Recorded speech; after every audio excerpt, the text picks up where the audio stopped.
Assalamualaikum. Hai. Mind the gap between the train and the platform. Okey, hari ni aku nak menceritakan sikit tentang pengalaman aku semasa aku bergelandangan di bumi Bulgaria.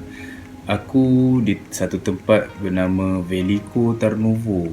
Okey, kalau korang nak tahu, Veliko Tarnovo ni merupakan salah satu bandar pelancongan lah dekat Bulgaria. Dekat Veliko Tarnovo ni ada satu kota nama dia Sarevets tau. Nak dijadikan cerita, benda ni yang ramai orang tak tahu, yang Bulgaria ni pernah diperintah oleh orang Islam selama 500 tahun. Dan Veliko Tarnovo ni pernah menjadi pusat pemerintahan Empayar Turki Bulgaria, iaitu apabila Bulgaria dijadikan jajahan di bawah kerajaan Turki Uthmani. Masa aku kat Veliko Tarnovo tu, sepatutnya aku adalah host Couchsurfing ni untuk host akulah dekat bandar Veliko Tarnovo ni. Tetapi disebabkan host Couchsurfing aku tu dia ada family matter lah, secara emergency dia kena pergi ke Sofia, iaitu ibu negara Bulgaria, dan aku masih lagi di Veliko Tarnovo. So aku di Veliko Tarnovo tu aku tak ada tuan rumah lah. Sebaik aku dekat situ sehari je, esok tu aku akan pergi ke Sofia. So aku technically jadi gelandangan lah untuk satu hari kan. So sebaiklah aku jumpa dengan seorang kawan Bulgaria ni. Aku dah hilang gambar dia sebab phone aku kena curi time aku kat Istanbul tu.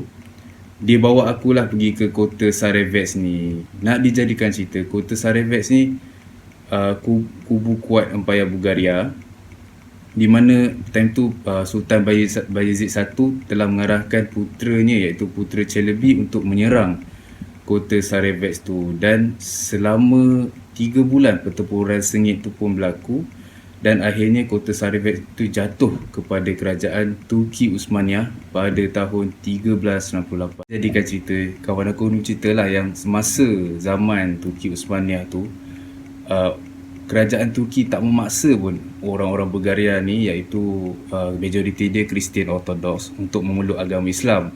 Sebaliknya diorang ni dijadikan golongan kelas kedua lah. Seperti mana kita tahu, golongan kelas kedua ni tak banyak lah benefit dia macam golongan first class kan. Okay, golongan first class tu lah orang Islam lah. Okay, antara kekurangan golongan second class ni ialah mereka tidak dibenarkan menaiki kuda, mereka tidak dibenarkan membawa senjata ke tempat awam, dan mereka tidak layak untuk mendapat bantuan Baitulmal lah.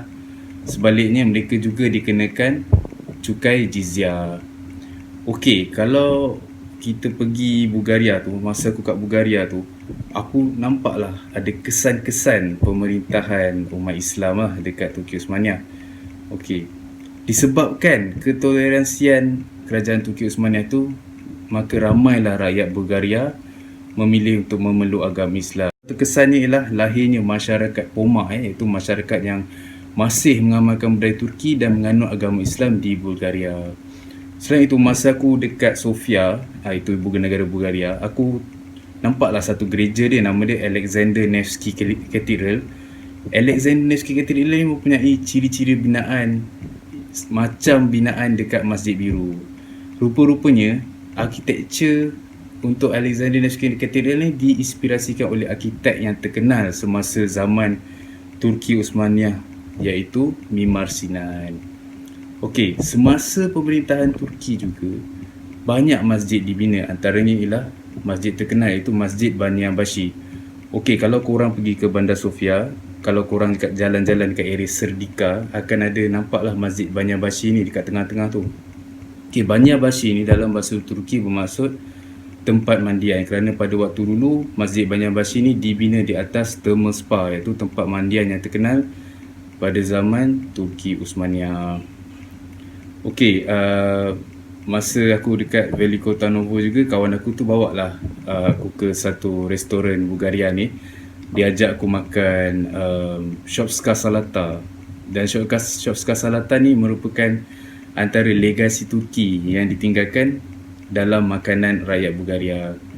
Lepas tu kalau kita tengok pun, rakyat Bulgaria punya seni muzik dan pakaian tradisional juga dipengaruhi oleh kerajaan Turki pada waktu itu. Okey, lagi satu. Kalau korang pergi Bulgaria, korang tak lengkap lah kalau korang tak try minuman yogurt Bulgaria, kerana minuman yogurt Bulgaria ni antara minuman yang famous lah, paling famous kat dunia, yogurt Bulgaria.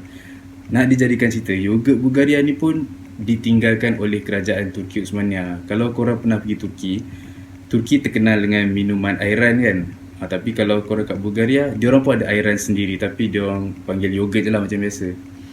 Setelah 500 tahun Bulgaria di bawah pemerintahan Turki, akhirnya pada tahun 1877, kerana disebabkan konflik dalaman kerajaan Turki Osmania dan kemerosotan kepimpinan khalifah pada masa itu, akhirnya ini membuatkan rakyat Bulgaria mula memberontak dengan bantuan pihak Rusia. Pada tahun 1878, tentera Rusia telah membantu rakyat Bulgaria untuk memberontak, dan akhirnya pada 3 Mac, rakyat Bulgaria berjaya membebaskan diri mereka daripada cengkaman kerajaan Turki. Dan pada 3 Mac setiap tahun, rakyat Bulgaria akan menyambut hari pembebasan mereka daripada kerajaan Turki Osmania setelah diperintah selama 500 tahun. Okey, itu saja penceritaan saya untuk hari ini mengenai Bulgaria yang pernah diperintah oleh orang Islam selama 500 tahun.